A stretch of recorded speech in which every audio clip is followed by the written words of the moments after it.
오늘 소개해드릴 책은 클린이란 책입니다. 저자는 부산아기 류순, 1969년 나라현에서 태어났다. 중학교를 중퇴하고 16살에 집을 나와서 도쿄로 상경했다. 대학 졸업 후에 사회생활을 했으나 치열한 경쟁사회를 경험한 저자는 속세의 허무함을 깨닫고 삶의 의미를 찾기 위해서 30대 중반 늦은 나이에 인도로 출가했다. 2015년 수행 중에 얻은 깨달음을 바탕으로 반응하지 않는 연습을 출간했고 40주 연속 베스트셀러에 오르면서 인기 작가 반열에 올랐다. 그럼 바로 본문을 보도록 하겠습니다. 우리가 잘 깨닫지 못하고 넘어가곤 하지만 생활 속에서 우리의 마음은 이미 꽤 얼룩져 있습니다. 만약 다음과 같은 상태에 놓여 있다면 마음이 얼룩져 있는 것입니다. 스트레스가 해소되지 않아 늘 초조함을 느낀다. 쓸데없는 생각들로 마음이 어수선하다. 타인의 행동에 늘 신경을 쓴다. 누군가 옆에 있으면 긴장한다. 남들에게 잘 휘둘린다. 실수하면 동요한다. 자신감이 없고 스스로 나약하게 느껴진다. 몸에 얼룩이 묻으면 물로 씻어내야죠. 그렇다면 마음의 얼룩은 어떻게 해야 할까요? 역시 씻어내면 됩니다.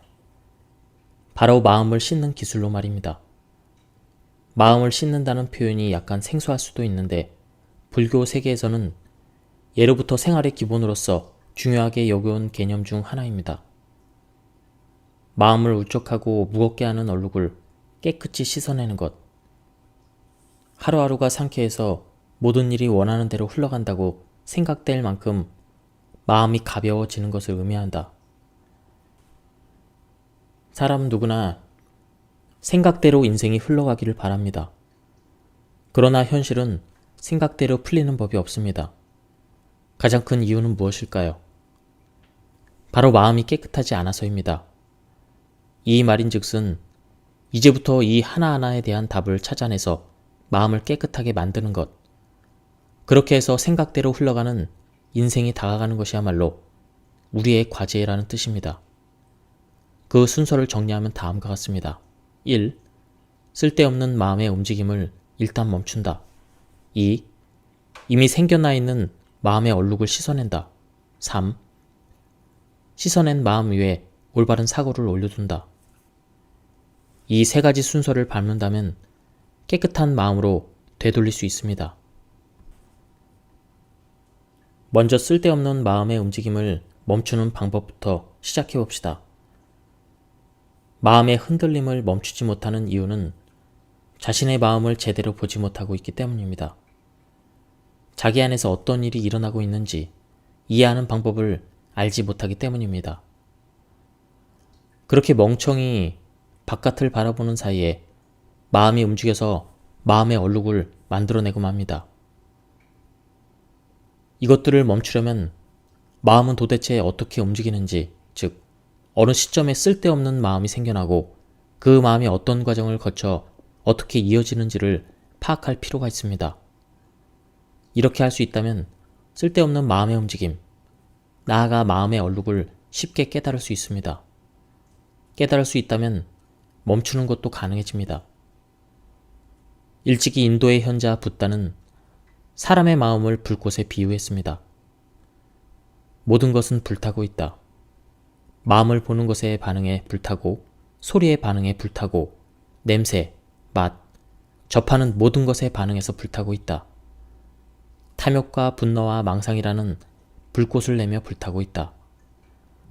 온갖 고뇌의 불이 활활 타오르고 있다. 자극에는 눈이나 귀로 들어오는 외부 자극과 마음에 떠오르는 생각인 내부 자극이 있습니다. 그런 자극이 일단 반응하면 마음은 다른 자극에도 반응하기 시작합니다. 어떤 일에 분노가 일어나기 시작하면 다른 일에도 분노로 반응하게 되는 것처럼요. 인간의 마음은 다음에 5개의 단계를 거쳐 괴로움에 도달합니다. 첫 번째, 의식이라는 에너지가 생긴다. 두 번째, 외부의 자극을 접한다. 세 번째, 반응한다. 네 번째, 결생한다. 결생이란 외부 자극에 마음이 강하게 반응해서 욕구나 충동이 솟아나는 상황입니다. 다섯 번째, 집착한다. 의식이 자극을 접하면 거의 동시에 반응이 생겨납니다. 자극을 접하지 않으면 반응할 일도 없고 괴로움도 생기지 않습니다. 그러므로 분노나 잔념을 만들어내는 불필요한 자극을 되도록 가까이 하지 않는 편이 좋습니다. 그럼에도 불구하고 사람은 멈추지 않는 의식의 기세에 휩쓸려 무심코 자극을 바라고 맙니다. 그러면 즉시 마음에 쓸데없는 움직임이 나타납니다. 이런 흐름을 멈추기 위해 의식이라는 에너지를 가치 있는 것에 사용하는 습관을 익힐 필요가 있습니다.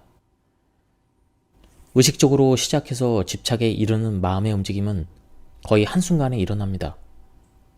깨달았을 때는 이미 화를 내고 있고 과거에 끌려다니고 있고 쓸데없는 것을 생각하고 있습니다.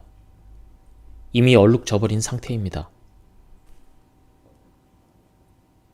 그리고 한참이 지나서야 요즘 초조한 것 같아 가슴이 답답해, 괴로워, 이렇게 실감하기 시작합니다. 사람은 이때가 돼서야 겨우 괴로움을 자각합니다. 만약 방 안에 그 흐름으로 가득하다면 아무리 좋은 집에 살고 있어도 즐겁지 않을 것입니다. 재투성이가 되어 공기도 쾌적하지 않을 테고 얼룩진 창으로 바깥 경치도 깨끗하게 보이지 않을 것입니다. 사람의 마음도 마찬가지입니다. 쓸데없는 자극에 선동되어 무방비로 반응하고 어느샌가 집착해서 마음이 쓸데없는 감정과 사고로 가득 찬다면 쾌적하게 살 수 없습니다. 그런 얼룩진 마음으로는 기나긴 인생을 살아간들 성과도 행복도 깨달음도 얻을 수 없습니다. 그렇다면 이쯤에서 인생의 방향 전환을 도모해 봅시다. 계속 타오르는 마음에서 차분한 마음으로, 얼룩져 있는 마음에서 투명한 마음으로 말입니다. 되도록 마음을 더럽히지 않고 진정 가치가 있는 일과 소중한 일에만 마음을 사용하는 쪽으로 움직여야 한다. 말하자면 인생을 더욱 소중하게 살아가는 것입니다. 상쾌함과 삶을 긍정하는 기분으로 시간을 보내는 것이며 그런 삶으로 방향키를 크게 꺾겠다고 결심하는 것입니다. 이런 인생의 방향 전환을 상징하는 표현이 바로 깨끗한 마음입니다. 지금 이 순간에 집중하면 마음의 흔들림은 멈춘다. 붓다는 이렇게 말했습니다. 쓸데없는 생각에 뒤덮인 마음 상태를 깨달아라. 그리고 자각하라. 이렇게 얼룩진 마음으로는 올바른 이해가 불가능하다는 것을. 라벨링이란 단어를 사용해서 객관적으로 지금 자신이 하고 있는 일과 지금 하려는 일을 확인하는 것입니다. 예를 들면 이렇습니다. 걷고 있을 때는 나는 지금 걷고 있다라고 의식한다. 지하철을 기다리며 역에 서서 지하철을 기다리고 있다라고 자각한다. 컴퓨터로 일을 시작할 때는 일을 시작한다라고 확인한다. 이렇게 자신의 행동을 객관적으로 이해하는 것입니다. 라벨에 이름을 적어서 착 붙인다는 느낌으로 외부인이 되어서 자신의 모습을 확인해 봅시다. 이상적인 라벨링 방법은 하기 전에 확인하고 한창 하고 있을 때 확인하고 하고 나서 확인하는 것입니다. 예를 들면 지금부터 옷을 입는다, 손을 뻗는다, 뻗고 있다, 오른팔을 넣는다, 넣었다, 왼팔을 넣는다, 넣었다, 이런 식입니다.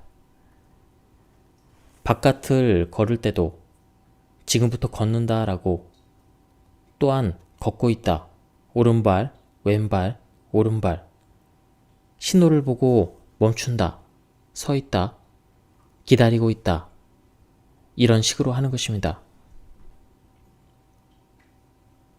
먼저 다음 세 가지 단어로 마음의 상태를 확인해 보도록 합시다. 1. 탐욕. 욕구 과잉인 상태. 자신이 너무 많은 것을 바라고 있다고 확인한다. 2. 분노, 불쾌를 느끼는 상태. 화가 치솟고 있다라고 자각한다. 3번째, 망상. 머릿속에 단어, 소리, 영상이 떠오르는 상태. 그 상태를 망상하고 있다라고 이해한다. 앞으로 괴로움을 떠안게 된다면 너무 깊게 생각하지도 그에 맞서지도 말고 먼저 이 3가지 반응을 줄여보자라고 생각하세요. 반응을 줄이는 방법이 바로 라벨링입니다. 이건 탐욕이다. 이건 분노다. 이건 망상이다 라고 확실히 자각할 수 있다면 그 반응은 사라지는 과정에 들어갑니다. 왜냐하면 반응과 이해는 서로 반대되는 개념이기 때문입니다. 의식을 말로 이해하는 데 사용하면 반응에 사용하던 의식의 양이 줄어드니 괴로움도 해소된다는 원리입니다. 괴로움의 99%는 망상에서 나온다. 망상이야말로 인간을 고뇌에서 벗어나지 못하게 만드는 최대의 원인이기 때문입니다. 대체 무엇이 문제인 걸까요? 망상이란 뭔가 뇌리에 떠올리고 있는 상태입니다.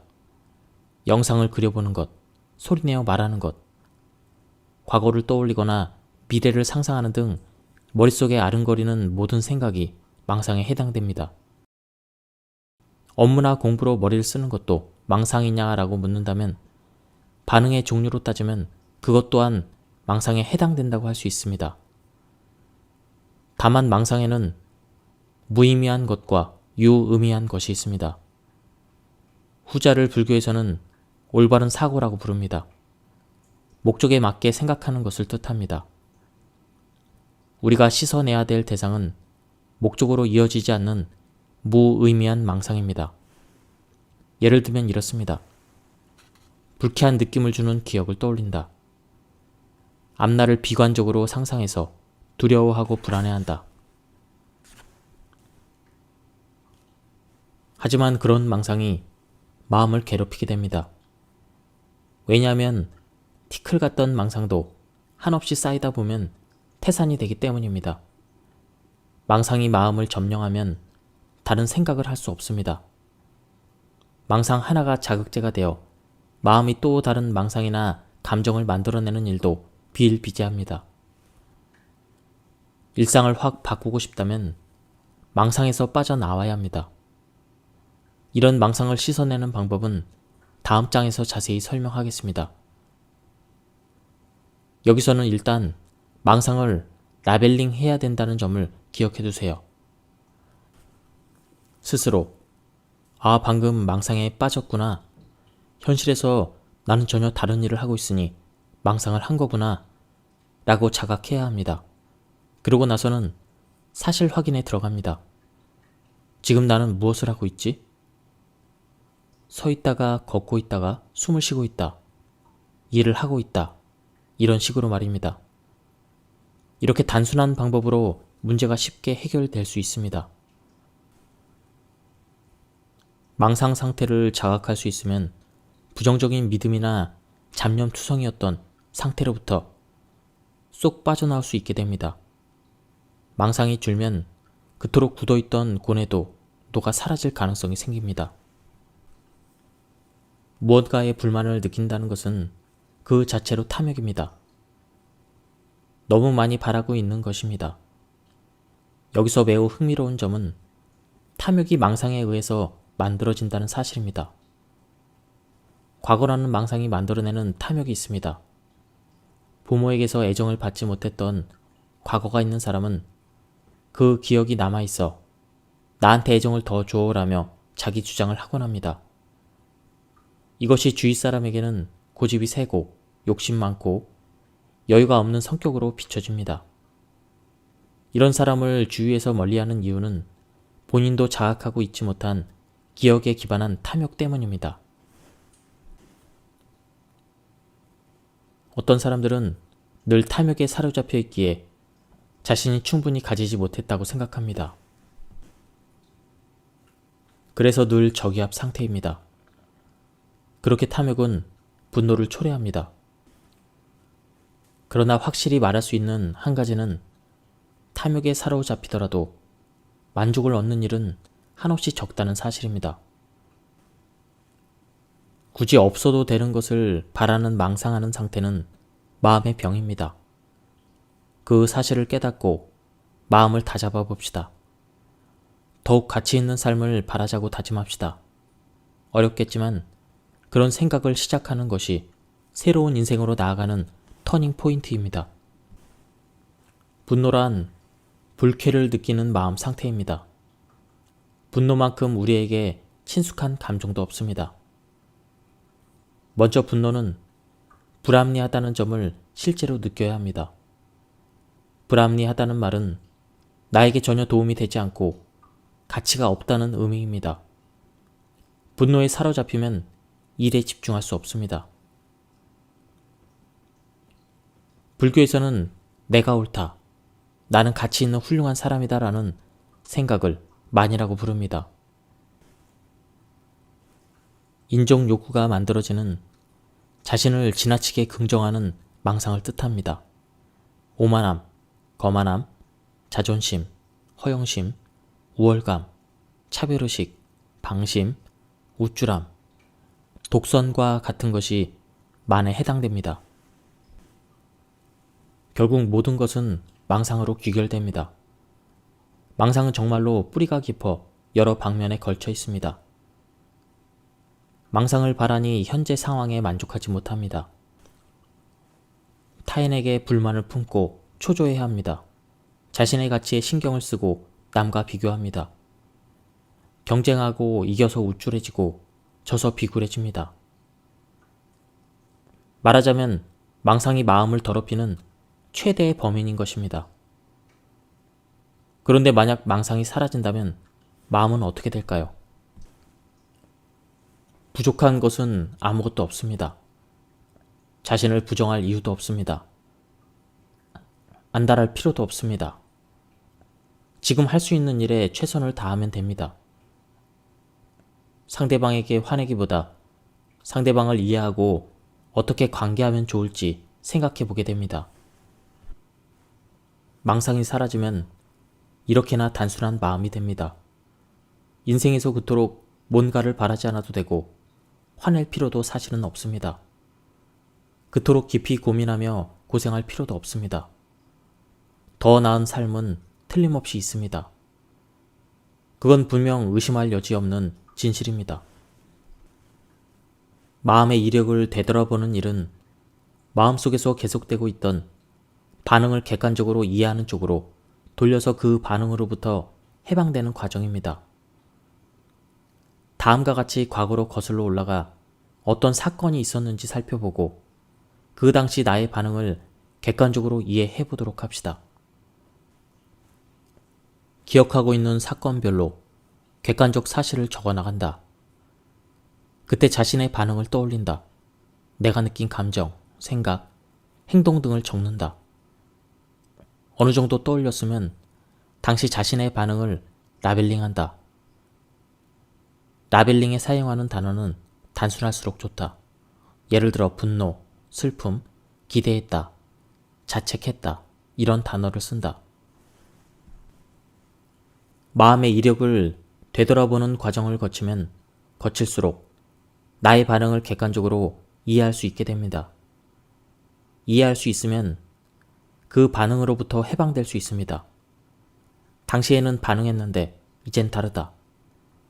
요즘은 떠올리지 않게 되었다. 반응하지 않게 되었다. 이런 생각이 든다면 과거를 하나 졸업할 수 있습니다. 해석하지 않고 그저 이해한다. 불교에서는 이해하기라는 말을 존재하는 것을 존재한다고 아는 것이라고 정의합니다. 이것이 무슨 말일까요? 한마디로 반응하지 않고 해석하지 않는 것입니다. 그저 알고 있는 것입니다. 사실 자체로서 있는 것은 있고 없는 것은 없다고만 인식합니다. 이 마음 사용법을 이해하기라고 표현했습니다. 앞서 해봤던 주위의 낌새를 느낀다에서는 있다고 인지했지만 반응하지 않았습니다. 눈을 감고 손의 감각이 여기 있다라고 확신하는 것도 그저 이해하는 상태입니다. 눈앞에 과일이 놓여 있다면 과일이 존재한다고 아는 것, 보인다는 것을 아는 것, 무슨 맛이 날까, 맛있겠다와 같은 그런 반응으로 더 들어가지 않는 것. 이처럼 아는 데서 그치는 마음가짐을 이해하기라고 표현합니다. 이런 의식 사용법을 붓다는 사티라고 불렀습니다. 마음을 청정하게 만들기 위해 마음의 근심과 슬픔, 그 밖의 고뇌를 풀어내어 자유로운 경지에 도달하기 위한 방법으로서 사티, 즉 알아차림은 단 하나의 길이다. 반응을 사라지게 하는 사티 실천법. 손을 이용한 사티. 1. 눈을 감고 손바닥의 시선을 향합니다. 손에 감각이 있다고 이해합니다. 손을 꽉 쥐었다가 꽉 펴니다. 눈을 감은 채로 손을 바라보고 쥔 감각이 있다, 편 감각이 있다라고 이해합니다. 손을 들어 올렸다 내립니다. 어깨 높이까지 올라가고 내려가는 손의 감각을 눈을 감은 채 쫓습니다. 손이 올라갔다 내려간다라고 이해합니다. 요즘 많은 현대인들이 스마트폰에서 손을 떼지 못합니다. 스마트폰 사용이 습관으로 굳어지면 의식이 그저 반응으로 흘러가는 얼룩이 잘 쌓이는 마음이 될 우려가 있습니다. 그러므로 마음을 선명하게 모두 전환이 잘 되게 만들고 싶다면 하루에 몇 번쯤은 반응을 의도적으로 차단해서 감각에 어디까지 집중할 수 있는지를 도전하도록 합시다. 라벨링과 사티는 모두 이해의 힘을 키우는 방법입니다. 라벨링은 마음과 몸의 움직임을 객관적으로 확인하는 방법이고, 사티는 한층 더 세세하게 순간순간의 있음을 알아차리는 방법입니다. 생각에 대한 집착은 몸을 움직여 풀어낸다. 너무 깊이 생각하는 사람은 몸의 감각보다 생각의 의식을 사용하고 싶어 합니다. 물론 생각은 필요한 일이지만 지나치게 생각에만 빠져 있으면 융통성이 없어지거나 새로운 환경과 인간관계에 잘 적응하지 못해 고생합니다. 그럴 때는 몸을 더 많이 움직이는 사티에 도전해 봅시다. 스포츠나 웨이트 트레이닝, 에어로빅 댄스도 좋습니다. 잡념에 빠질 겨를이 없을 정도로 몸을 최대한으로 움직여 생각을 떼어놓는 데 도전하는 것입니다. 일설에 따르면 요가, 그리고 중국이 발생지인 무술도 사티에서 파생된 것이라고 합니다. 어떤 마음의 응어리든 그것을 날려버리려면 있다고 이해하는 것 이상의 해결책은 없습니다. 내 마음이 아직 과거에 걸려있구나 라고 인정할 수 있게 될 때 응어리진 마음은 사라집니다. 애초에 집착이란 반응 뒤에 남은 찌꺼기에 불과합니다. 마음의 상태이며 물리적으로 존재하지 않습니다. 과거도 누군가도 머릿속에 남아있는 망상입니다. 가슴이 욱신거리는 것은 망상에 반응하고 있을 뿐입니다. 먼저 눈을 감고 감각이 있다고 이해합니다. 마음을 가라앉히면 또다시 과거나 그 사람 등 봉인해 두었던 감정이 되살아나는 것을 느끼게 되겠지요. 그때 아직 반응하고 있다. 이런 생각이 남아있었구나. 하지만 전부 망상이다. 집착이라는 마음 상태일 뿐이라고 다시 생각합니다. 응어리의 원인이었던 그 무언가에 반응하지 않게 된다면 그때가 바로 과거로부터 졸업하는 날입니다. 과거는 과거, 남은 남, 나는 나, 지금은 지금이라고 생각하세요. 계속 이야기하고 있듯이 반응하지 않는 것이 핵심입니다. 오늘날 전해지는 선은 붓다가 발견한 사티를 일상적인 활동으로 확장하는 개념입니다. 일상의 순간순간마다 마음을 씻는 것입니다. 예를 들면 쌀을 씻을 때는 눈을 감고 물의 차가움, 쌀의 감촉을 보는 것입니다. 감각에만 의식을 집중하고 망상을 섞지 않습니다. 그러면 쌀을 씻기만 해도 마음을 깨끗하게 씻을 수 있습니다. 음식을 만들 때는 자기 마음속 구석구석까지 살펴보듯이 마음을 다해서 행하라. 저절로 최고의 음식이 만들어진다. 먹을 때도 마음을 다해, 즉 사티를 최대한 작동시켜 먹습니다. 눈을 감고 손의 감각을 확인합니다. 움직이자고 의식하며 젓가락과 숟가락을 쥔손을 움직입니다. 음식을 입가로 가져갑니다. 그 동작 하나하나를 잘 살펴보면서 해갑니다. 입에 넣은 음식물의 촉감, 맛, 온기를 눈을 감은 채로 주시합니다. 맛있다, 감사하다고 의미를 부여해도 좋습니다. 삭히고 맛이 사라진다면 다음 한 숟가락을 뜹니다. 평소에 실천하기에는 상당히 어려운 수행입니다. 별난 사람이라는 오해를 살 수도 있을 테니까 말이죠. 그러니 사티를 작동시켜서 먹는 시간을 따로 정해 실천하도록 합시다. 망상에 빠지지 않고 먹는 행위 자체에 집중해 보는 것입니다. 이렇게만 해도 마음은 꽤 정화됩니다. 우리가 일상에서 하는 작업들은 몸을 쓰는 일이 대부분입니다. 컴퓨터를 할 때조차 손을 사용합니다. 일하기 직전에 또는 일하는 도중에 눈을 감고 어둠과 손가락의 감각만이 보이는지를 확인해 주세요. 감각이 있음을 확인한다. 그 다음 사고 모드로 들어간다. 이렇게 정확하게 의식을 나눠서 쓰는 것입니다. 의식을 어디에 쓰고 있는지 제대로 자각하는 시도만으로도 꽤 선명하고 뚜렷한 마음을 얻을 수 있습니다. 천보선이라는 것은 걷는 사티의 변주입니다. 한 걸음을 일로 하고 천까지 세면서 걷는 수행입니다. 사람의 마음은 망상으로 홀리기 쉬우므로 긴장을 풀면 몇 걸음 걸었지? 하고 숫자를 잊어버리기 십상입니다. 잊어버렸으면 1부터 다시 셉니다. 이 연습은 스트레스와 잡념을 씻어내는 데 매우 효과적입니다. 도중에 망상이 솟아나도 신경 쓰지 않습니다. 거기서 멈춰봤자 망상에 빠진 자신으로 돌아올 뿐입니다. 망상이 있든 없든 무작정 걷습니다. 그렇게 감각을 의식하는 시간을 늘려갑니다. 마음의 새어나옴이란 반응할 필요 없는 바깥일에 무심코 반응해버리고 마는 현상을 뜻합니다. 앞사람이 거치적거려서 그만 짜증을 내고 아무 생각 없이 스마트폰에 손이 가고 넌덜머리 나는 과거를 떠올리고 남에게 질투를 느끼는 것, 그런 모습은 필요 없는 일들에 대한 반응 상태입니다. 이것이 바로 마음의 새어나옴, 즉 의식의 누출입니다. 불교 세계에서는 마음을 누출시키지 말라 라는 말을 자주 사용합니다. 원시불전에도 누라는 단어가 자주 등장합니다. 자신의 영역과 망상의 영역을 구별한다. 먼저 다시 한번 눈을 감아주세요. 그대로 양 손바닥을 바라봅니다. 꽉 쥐었다가 꽉 펴보세요. 그리고 이렇게 생각합니다. 이 손을 사용해서 할 수 있는 것만이 나의 마음의 영역이다. 이 손이 닿지 않는 바깥 세계는 나의 영역 밖, 즉 망상의 영역이다. 중요한 표현이 두 가지 나왔습니다.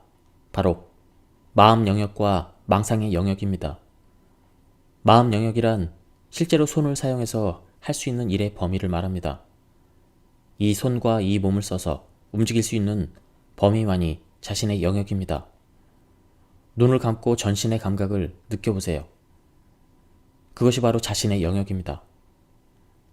한편 몸의 감각 바깥쪽은 자신이 직접 움직일 수 없는 망상 영역입니다. 곁에 있는 누군가도 세상도 모두 망상 영역에 속합니다. 왜냐하면 사티 부분에서 경험했듯 눈을 감아도 여전히 보이는 것은 내 몸의 감각과 어둠뿐이기 때문입니다. 이것 이외에도 뭔가가 보이고 있다. 그렇다면 망상인 셈입니다. 사람도 세상도 눈을 감으면 보이지 않습니다. 그렇다면 이것들은 자신에게 있어서 망상과 다를 바 없습니다. 그런 의미에서 망상 영역에 속한다고 이해하면 됩니다. 하지만 가족이나 일처럼 이미 내 인생의 일부가 된 것도 있지 않습니까? 이건 망상이 아니라 현실 아닌가요? 이런 의문이 돌지도 모릅니다. 그럴 땐 이렇게 생각해 주세요. 손은 움직일 수 있지만 사람과 일은 생각만으로는 물리적으로 움직일 수 없다. 그런데 마음 어딘가에서 자기 생각대로 움직일 수 있다고 기대하고 있습니다. 그러니 반응하고 마는 것입니다. 말하자면 우리는 망상을 바깥 세계에 투영하고 있습니다. 그러니 바깥 세계가 움직였을 때 자신의 망상이 통째로 흔들리는 것입니다. 그때 생겨나는 것이 바로 스트레스와 동요입니다.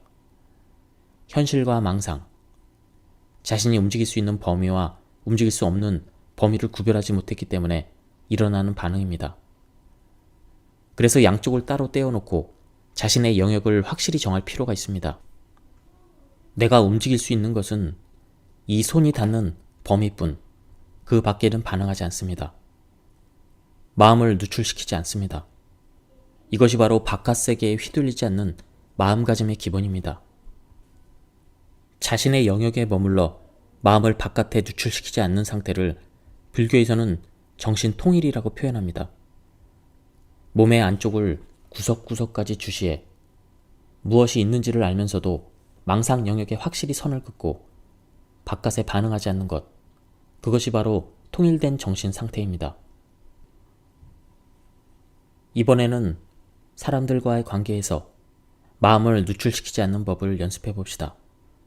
예를 들어 누군가의 말로 공격받았다고 해봅시다. 불쾌한 말, 그리고 비난, 깔보는 시선으로 내뱉는 설교와 위압적인 말 등입니다. 바깥 세계에는 망상의 영역입니다. 눈을 감으면 상대방의 모습은 보이지 않습니다. 들리는 것은 사람의 목소리, 즉 소리입니다. 어둠 속에 소리가 울리고 있다. 그런 점에서는 방울 소리와 다를 바 없습니다. 그러니 들리고 있다고 그저 이해합니다. 소리가 그대로 사라져 갈 때까지 들리고 있다라고 이해하는 데서 머문다면 스트레스는 쌓이지 않습니다. 일찍이 자신을 향해서 적대감 가득한 말을 쏟아내는 바라문을 향해 붓다는 이렇게 대답했습니다. 나는 자네가 내어준 것, 자네의 생각과 말, 감정 모두 받아들이지 않겠다. 자네의 말은 자네만의 몫이다. 그대로 들고 돌아가도록 하라. 상대방이 무엇을 생각하든 또 말하든 간에 이쪽이 반응하지 않으면 그건 상대방의 소유물이라는 뜻입니다. 그렇다면 머나면 별을 바라보듯 보이고 있다, 들리고 있다고 이해하는 것만으로도 충분합니다.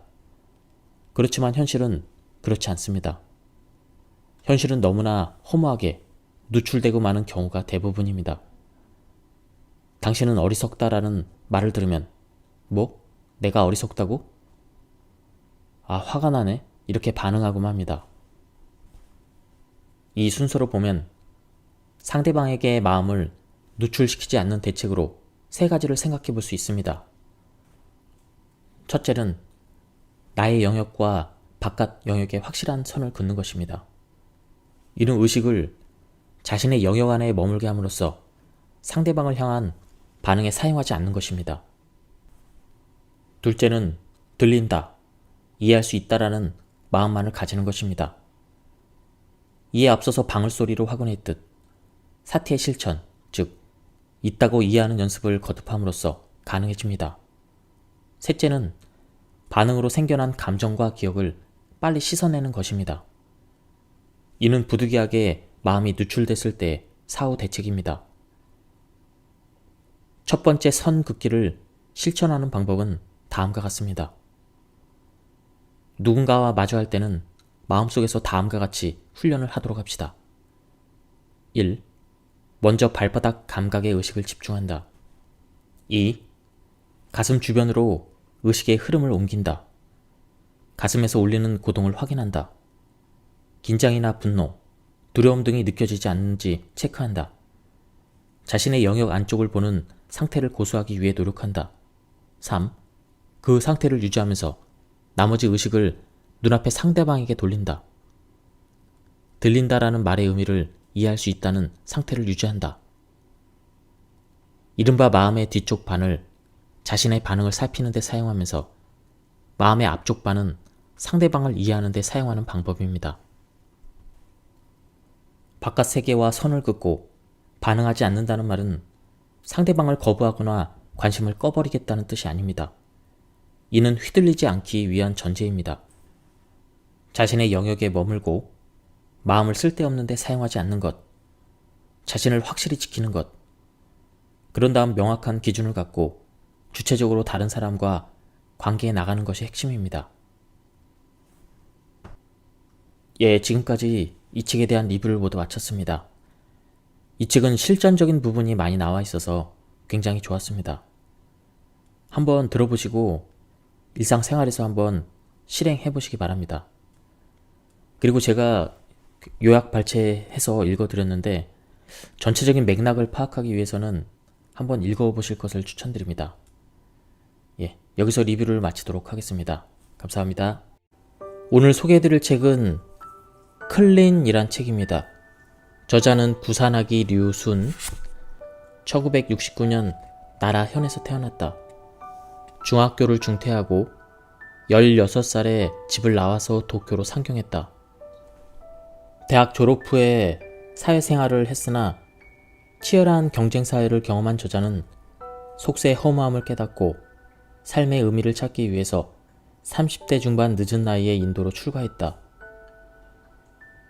2015년 수행 중에 얻은 깨달음을 바탕으로 반응하지 않는 연습을 출간했고 40주 연속 베스트셀러에 오르면서 인기 작가 반열에 올랐다. 그럼 바로 본문을 보도록 하겠습니다. 우리가 잘 깨닫지 못하고 넘어가곤 하지만 생활 속에서 우리의 마음은 이미 꽤 얼룩져 있습니다. 만약 다음과 같은 상태에 놓여 있다면 마음이 얼룩져 있는 것입니다. 스트레스가 해소되지 않아 늘 초조함을 느낀다. 쓸데없는 생각들로 마음이 어수선하다. 타인의 행동에 늘 신경을 쓴다. 누군가 옆에 있으면 긴장한다. 남들에게 잘 휘둘린다. 실수하면 동요한다. 자신감이 없고 스스로 나약하게 느껴진다. 몸에 얼룩이 묻으면 물로 씻어내야죠. 그렇다면 마음의 얼룩은 어떻게 해야 할까요? 역시 씻어내면 됩니다. 바로 마음을 씻는 기술로 말입니다. 마음을 씻는다는 표현이 약간 생소할 수도 있는데 불교 세계에서는 예로부터 생활의 기본으로서 중요하게 여겨온 개념 중 하나입니다. 마음을 울적하고 무겁게 하는 얼룩을 깨끗이 씻어내는 것. 하루하루가 상쾌해서 모든 일이 원하는 대로 흘러간다고 생각될 만큼 마음이 가벼워지는 것을 의미한다. 사람 누구나 생각대로 인생이 흘러가기를 바랍니다. 그러나 현실은 생각대로 풀리는 법이 없습니다. 가장 큰 이유는 무엇일까요? 바로 마음이 깨끗하지 않아서입니다. 이 말인즉슨 이제부터 이 하나하나에 대한 답을 찾아내서 마음을 깨끗하게 만드는 것, 그렇게 해서 생각대로 흘러가는 인생이 다가가는 것이야말로 우리의 과제라는 뜻입니다. 그 순서를 정리하면 다음과 같습니다. 1. 쓸데없는 마음의 움직임을 일단 멈춘다. 2. 이미 생겨나 있는 마음의 얼룩을 씻어낸다. 3. 씻어낸 마음 위에 올바른 사고를 올려둔다. 이 세 가지 순서를 밟는다면 깨끗한 마음으로 되돌릴 수 있습니다. 먼저 쓸데없는 마음의 움직임을 멈추는 방법부터 시작해봅시다. 마음의 흔들림을 멈추지 못하는 이유는 자신의 마음을 제대로 보지 못하고 있기 때문입니다. 자기 안에서 어떤 일이 일어나고 있는지 이해하는 방법을 알지 못하기 때문입니다. 그렇게 멍청이 바깥을 바라보는 사이에 마음이 움직여서 마음의 얼룩을 만들어내고 맙니다. 이것들을 멈추려면 마음은 도대체 어떻게 움직이는지, 즉 어느 시점에 쓸데없는 마음이 생겨나고 그 마음이 어떤 과정을 거쳐 어떻게 이어지는지를 파악할 필요가 있습니다. 이렇게 할 수 있다면 쓸데없는 마음의 움직임, 나아가 마음의 얼룩을 쉽게 깨달을 수 있습니다. 깨달을 수 있다면 멈추는 것도 가능해집니다. 일찍이 인도의 현자 붓다는 사람의 마음을 불꽃에 비유했습니다. 모든 것은 불타고 있다. 마음을 보는 것에 반응해 불타고, 소리에 반응해 불타고, 냄새, 맛, 접하는 모든 것에 반응해서 불타고 있다. 탐욕과 분노와 망상이라는 불꽃을 내며 불타고 있다. 온갖 고뇌의 불이 활활 타오르고 있다. 자극에는 눈이나 귀로 들어오는 외부 자극과 마음에 떠오르는 생각인 내부 자극이 있습니다. 그런 자극에 일단 반응하면 마음은 다른 자극에도 반응하기 시작합니다. 어떤 일에 분노가 일어나기 시작하면 다른 일에도 분노로 반응하게 되는 것처럼요. 인간의 마음은 다음에 5개의 단계를 거쳐 괴로움에 도달합니다. 첫 번째, 의식이라는 에너지가 생긴다. 두 번째, 외부의 자극을 접한다. 세 번째, 반응한다. 네 번째, 결생한다. 결생이란 외부 자극에 마음이 강하게 반응해서 욕구나 충동이 솟아나는 상황입니다. 다섯 번째, 집착한다. 의식이 자극을 접하면 거의 동시에 반응이 생겨납니다. 자극을 접하지 않으면 반응할 일도 없고 괴로움도 생기지 않습니다. 그러므로 분노나 잔념을 만들어내는 불필요한 자극을 되도록 가까이 하지 않는 편이 좋습니다. 그럼에도 불구하고 사람은 멈추지 않는 의식의 기세에 휩쓸려 무심코 자극을 바라고 맙니다. 그러면 즉시 마음에 쓸데없는 움직임이 나타납니다. 이런 흐름을 멈추기 위해 의식이라는 에너지를 가치 있는 것에 사용하는 습관을 익힐 필요가 있습니다. 의식적으로 시작해서 집착에 이르는 마음의 움직임은 거의 한순간에 일어납니다. 깨달았을 때는 이미 화를 내고 있고 과거에 끌려다니고 있고 쓸데없는 것을 생각하고 있습니다. 이미 얼룩져버린 상태입니다. 그리고 한참이 지나서야 요즘 초조한 것 같아 가슴이 답답해, 괴로워, 이렇게 실감하기 시작합니다. 사람은 이때가 돼서야 겨우 괴로움을 자각합니다. 만약 방 안에 그을음으로 가득하다면 아무리 좋은 집에 살고 있어도 즐겁지 않을 것입니다. 제 투성이가 되어 공기도 쾌적하지 않을 테고 얼룩진 창으로 바깥 경치도 깨끗하게 보이지 않을 것입니다. 사람의 마음도 마찬가지입니다. 쓸데없는 자극에 선동되어 무방비로 반응하고 어느샌가 집착해서 마음이 쓸데없는 감정과 사고로 가득 찬다면 쾌적하게 살 수 없습니다. 그런 얼룩진 마음으로는 기나긴 인생을 살아간들 성과도 행복도 깨달음도 얻을 수 없습니다.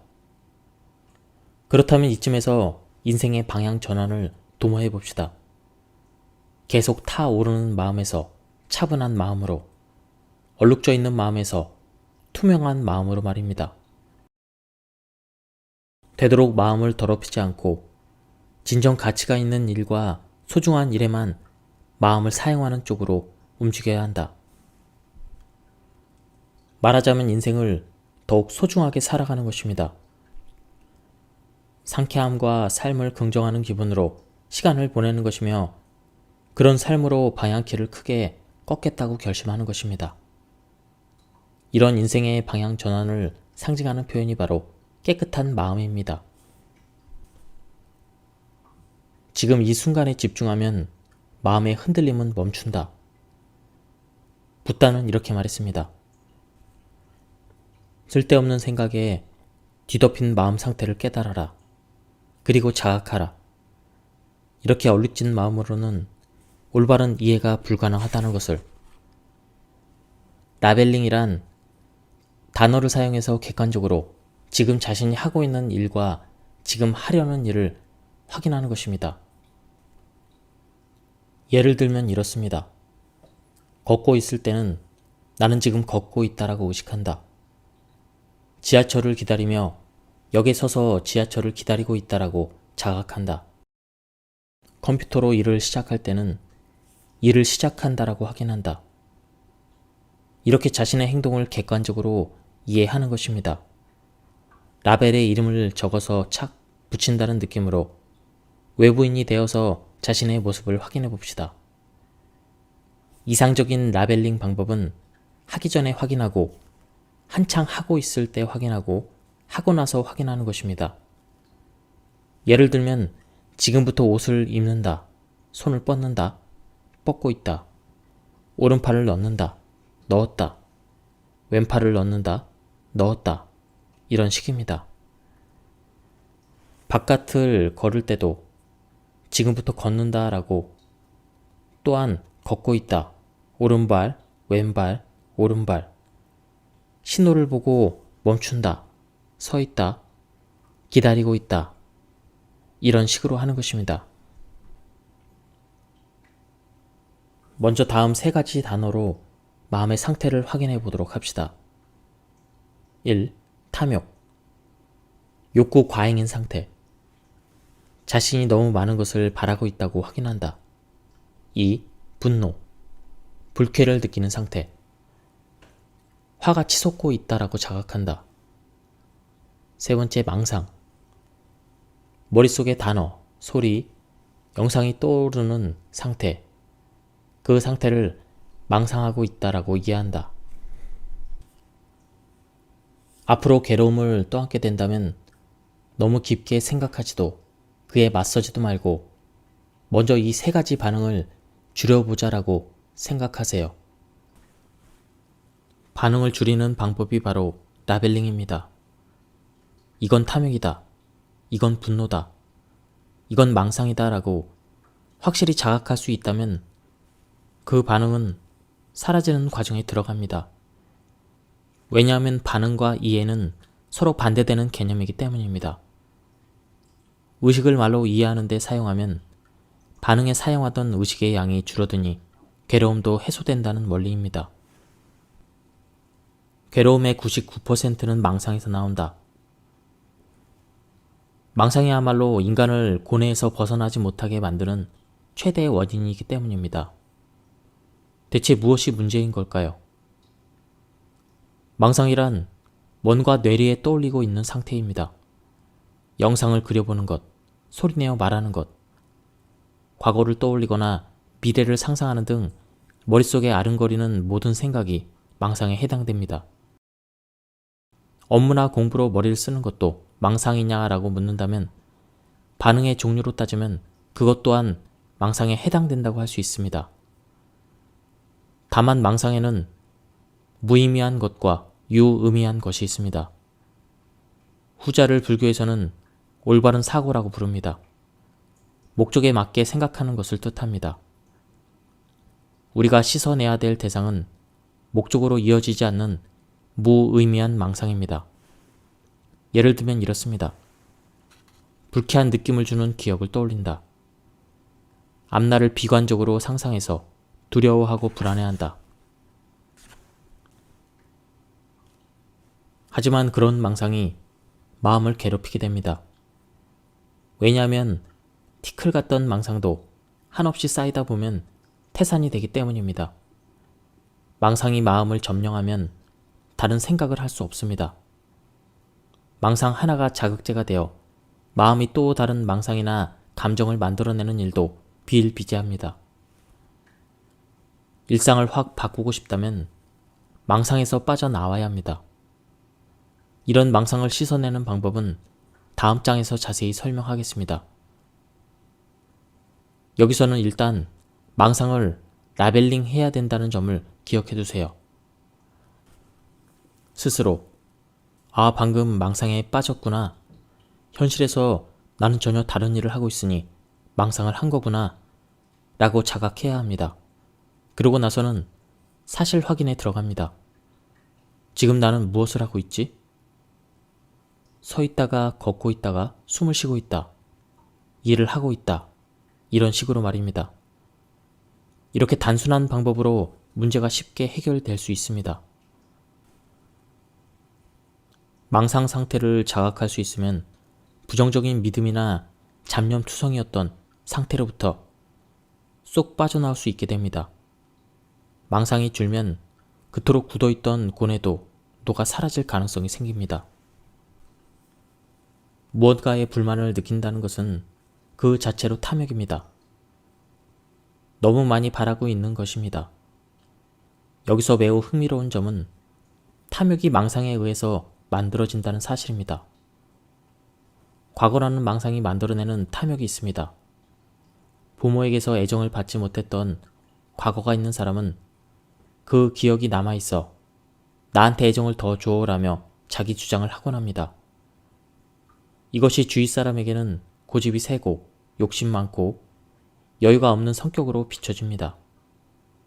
이런 사람을 주위에서 멀리하는 이유는 본인도 자각하고 있지 못한 기억에 기반한 탐욕 때문입니다.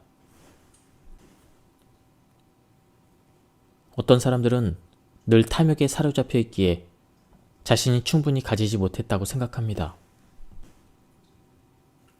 그래서 늘 저기압 상태입니다. 그렇게 탐욕은 분노를 초래합니다. 그러나 확실히 말할 수 있는 한 가지는 탐욕에 사로잡히더라도 만족을 얻는 일은 한없이 적다는 사실입니다. 굳이 없어도 되는 것을 바라는 망상하는 상태는 마음의 병입니다. 그 사실을 깨닫고 마음을 다잡아 봅시다. 더욱 가치 있는 삶을 바라자고 다짐합시다. 어렵겠지만 그런 생각을 시작하는 것이 새로운 인생으로 나아가는 터닝 포인트입니다. 분노란 불쾌를 느끼는 마음 상태입니다. 분노만큼 우리에게 친숙한 감정도 없습니다. 먼저 분노는 불합리하다는 점을 실제로 느껴야 합니다. 불합리하다는 말은 나에게 전혀 도움이 되지 않고 가치가 없다는 의미입니다. 분노에 사로잡히면 일에 집중할 수 없습니다. 불교에서는 내가 옳다, 나는 가치 있는 훌륭한 사람이다 라는 생각을 만이라고 부릅니다. 인정 욕구가 만들어지는 자신을 지나치게 긍정하는 망상을 뜻합니다. 오만함, 거만함, 자존심, 허영심, 우월감, 차별의식, 방심, 우쭐함, 독선과 같은 것이 만에 해당됩니다. 결국 모든 것은 망상으로 귀결됩니다. 망상은 정말로 뿌리가 깊어 여러 방면에 걸쳐 있습니다. 망상을 바라니 현재 상황에 만족하지 못합니다. 타인에게 불만을 품고 초조해야 합니다. 자신의 가치에 신경을 쓰고 남과 비교합니다. 경쟁하고 이겨서 우쭐해지고 져서 비굴해집니다. 말하자면 망상이 마음을 더럽히는 최대의 범인인 것입니다. 그런데 만약 망상이 사라진다면 마음은 어떻게 될까요? 부족한 것은 아무것도 없습니다. 자신을 부정할 이유도 없습니다. 안달할 필요도 없습니다. 지금 할 수 있는 일에 최선을 다하면 됩니다. 상대방에게 화내기보다 상대방을 이해하고 어떻게 관계하면 좋을지 생각해 보게 됩니다. 망상이 사라지면 이렇게나 단순한 마음이 됩니다. 인생에서 그토록 뭔가를 바라지 않아도 되고 화낼 필요도 사실은 없습니다. 그토록 깊이 고민하며 고생할 필요도 없습니다. 더 나은 삶은 틀림없이 있습니다. 그건 분명 의심할 여지 없는 진실입니다. 마음의 이력을 되돌아보는 일은 마음속에서 계속되고 있던 반응을 객관적으로 이해하는 쪽으로 돌려서 그 반응으로부터 해방되는 과정입니다. 다음과 같이 과거로 거슬러 올라가 어떤 사건이 있었는지 살펴보고 그 당시 나의 반응을 객관적으로 이해해 보도록 합시다. 기억하고 있는 사건별로 객관적 사실을 적어나간다. 그때 자신의 반응을 떠올린다. 내가 느낀 감정, 생각, 행동 등을 적는다. 어느 정도 떠올렸으면 당시 자신의 반응을 라벨링한다. 라벨링에 사용하는 단어는 단순할수록 좋다. 예를 들어 분노, 슬픔, 기대했다, 자책했다 이런 단어를 쓴다. 마음의 이력을 되돌아보는 과정을 거치면 거칠수록 나의 반응을 객관적으로 이해할 수 있게 됩니다. 이해할 수 있으면 그 반응으로부터 해방될 수 있습니다. 당시에는 반응했는데 이젠 다르다. 요즘은 떠올리지 않게 되었다. 반응하지 않게 되었다. 이런 생각이 든다면 과거를 하나 졸업할 수 있습니다. 해석하지 않고 그저 이해한다. 불교에서는 이해하기라는 말을 존재하는 것을 존재한다고 아는 것이라고 정의합니다. 이것이 무슨 말일까요? 한마디로 반응하지 않고 해석하지 않는 것입니다. 그저 알고 있는 것입니다. 사실 자체로서 있는 것은 있고 없는 것은 없다고만 인식합니다. 이 마음 사용법을 이해하기라고 표현했습니다. 앞서 해봤던 주위의 낌새를 느낀다에서는 있다고 인지했지만 반응하지 않았습니다. 눈을 감고 손의 감각이 여기 있다라고 확신하는 것도 그저 이해하는 상태입니다. 눈앞에 과일이 놓여 있다면 과일이 존재한다고 아는 것, 보인다는 것을 아는 것, 무슨 맛이 날까, 맛있겠다와 같은 그런 반응으로 더 들어가지 않는 것. 이처럼 아는 데서 그치는 마음가짐을 이해하기라고 표현합니다. 이런 의식 사용법을 붓다는 사티라고 불렀습니다. 마음을 청정하게 만들기 위해 마음의 근심과 슬픔, 그 밖의 고뇌를 풀어내어 자유로운 경지에 도달하기 위한 방법으로서 사티, 즉 알아차림은 단 하나의 길이다.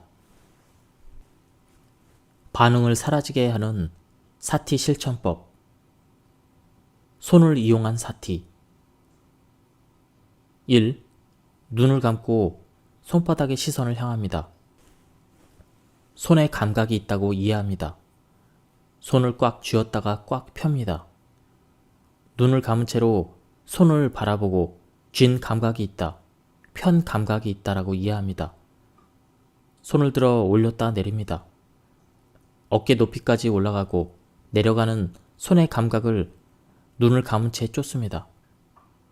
손이 올라갔다 내려간다라고 이해합니다.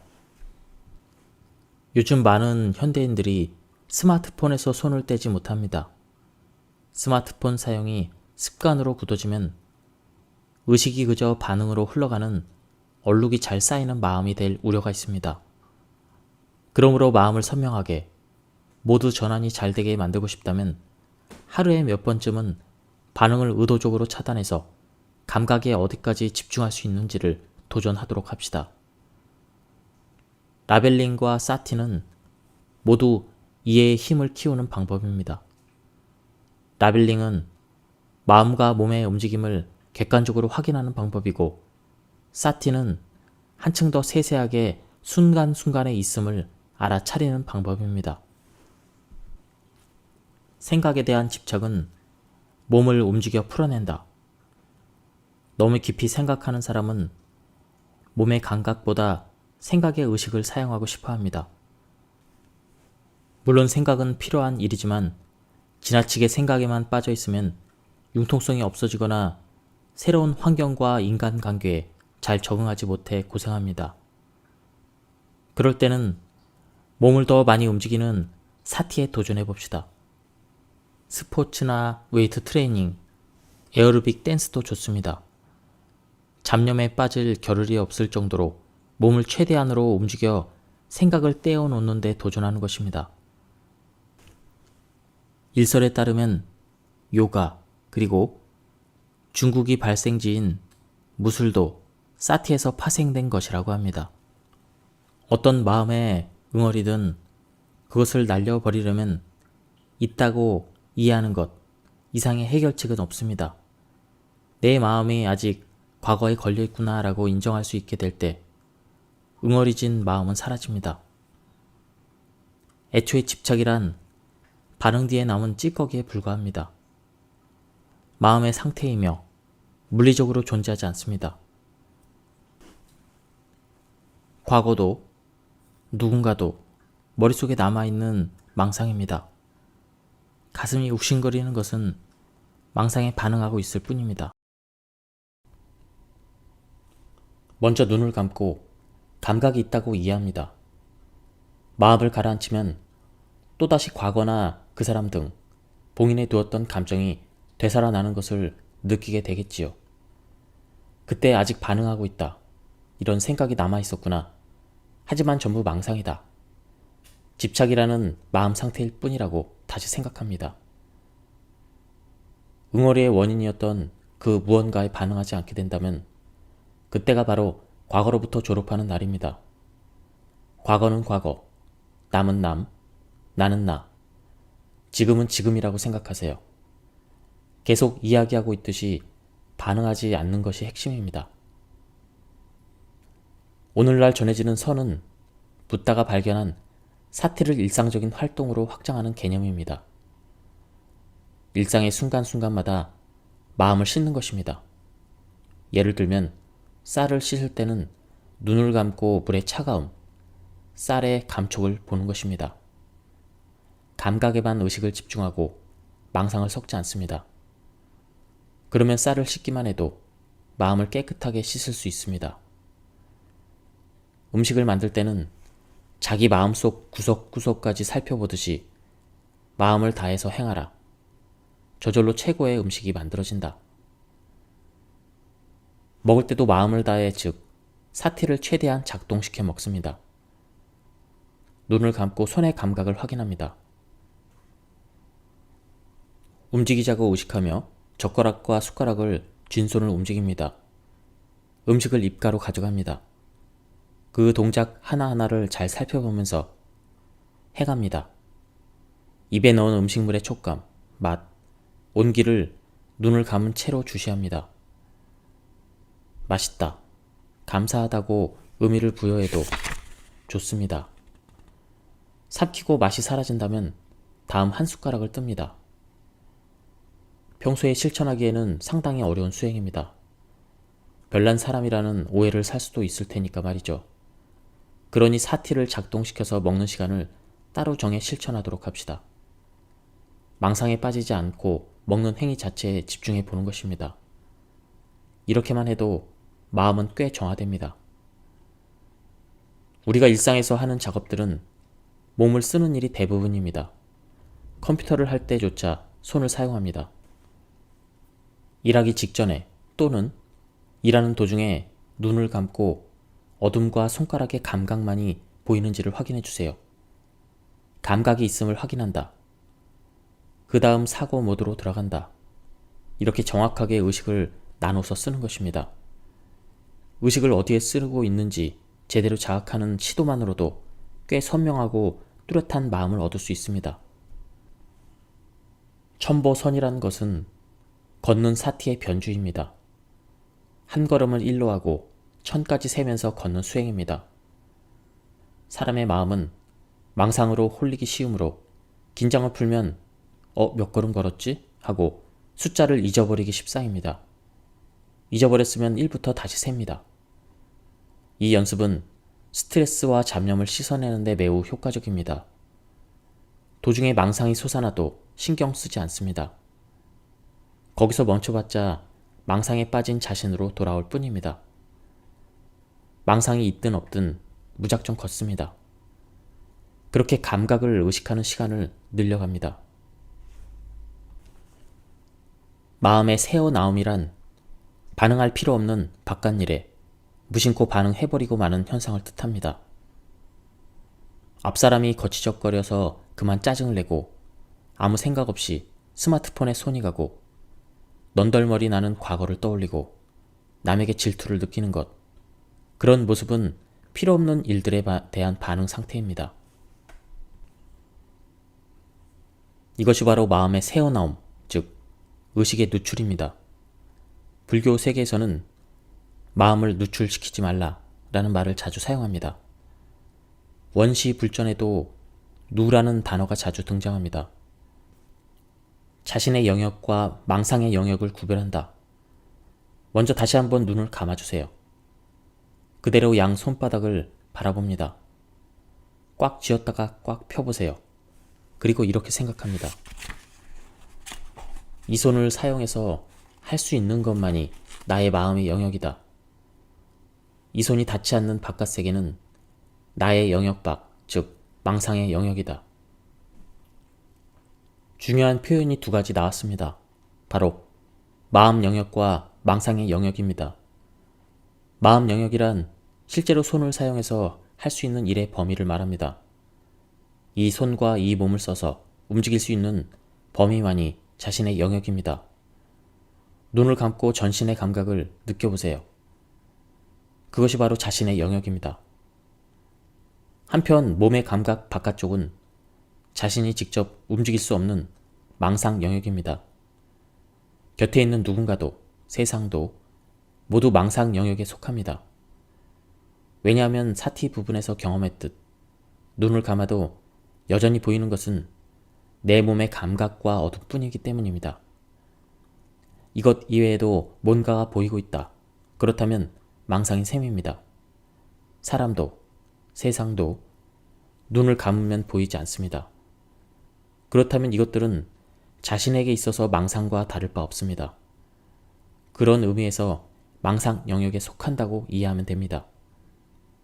하지만 가족이나 일처럼 이미 내 인생의 일부가 된 것도 있지 않습니까? 이건 망상이 아니라 현실 아닌가요? 이런 의문이 돌지도 모릅니다. 그럴 땐 이렇게 생각해 주세요. 손은 움직일 수 있지만 사람과 일은 생각만으로는 물리적으로 움직일 수 없다. 그런데 마음 어딘가에서 자기 생각대로 움직일 수 있다고 기대하고 있습니다. 그러니 반응하고 마는 것입니다. 말하자면 우리는 망상을 바깥 세계에 투영하고 있습니다. 그러니 바깥 세계가 움직였을 때 자신의 망상이 통째로 흔들리는 것입니다. 그때 생겨나는 것이 바로 스트레스와 동요입니다. 현실과 망상, 자신이 움직일 수 있는 범위와 움직일 수 없는 범위를 구별하지 못했기 때문에 일어나는 반응입니다. 그래서 양쪽을 따로 떼어놓고 자신의 영역을 확실히 정할 필요가 있습니다. 내가 움직일 수 있는 것은 이 손이 닿는 범위뿐, 그 밖에는 반응하지 않습니다. 마음을 누출시키지 않습니다. 이것이 바로 바깥 세계에 휘둘리지 않는 마음가짐의 기본입니다. 자신의 영역에 머물러 마음을 바깥에 누출시키지 않는 상태를 불교에서는 정신통일이라고 표현합니다. 몸의 안쪽을 구석구석까지 주시해 무엇이 있는지를 알면서도 망상 영역에 확실히 선을 긋고 바깥에 반응하지 않는 것, 그것이 바로 통일된 정신 상태입니다. 이번에는 사람들과의 관계에서 마음을 누출시키지 않는 법을 연습해 봅시다. 예를 들어 누군가의 말로 공격받았다고 해봅시다. 불쾌한 말, 그리고 비난, 깔보는 시선으로 내뱉는 설교와 위압적인 말 등입니다. 바깥 세계에는 망상의 영역입니다. 눈을 감으면 상대방의 모습은 보이지 않습니다. 들리는 것은 사람의 목소리, 즉 소리입니다. 어둠 속에 소리가 울리고 있다. 그런 점에서는 방울소리와 다를 바 없습니다. 그러니 들리고 있다고 그저 이해합니다. 소리가 그대로 사라져 갈 때까지 들리고 있다라고 이해하는 데서 머문다면 스트레스는 쌓이지 않습니다. 일찍이 자신을 향해서 적대감 가득한 말을 쏟아내는 바라문을 향해 붓다는 이렇게 대답했습니다. 나는 자네가 내어준 것, 자네의 생각과 말, 감정 모두 받아들이지 않겠다. 자네의 말은 자네만의 몫이다. 그대로 들고 돌아가도록 하라. 상대방이 무엇을 생각하든 또 말하든 간에 이쪽이 반응하지 않으면 그건 상대방의 소유물이라는 뜻입니다. 그렇다면 머나면 별을 바라보듯 보이고 있다, 들리고 있다고 이해하는 것만으로도 충분합니다. 그렇지만 현실은 그렇지 않습니다. 현실은 너무나 허무하게 누출되고 마는 경우가 대부분입니다. 당신은 어리석다라는 말을 들으면 뭐? 내가 어리석다고? 아, 화가 나네? 이렇게 반응하고만 합니다.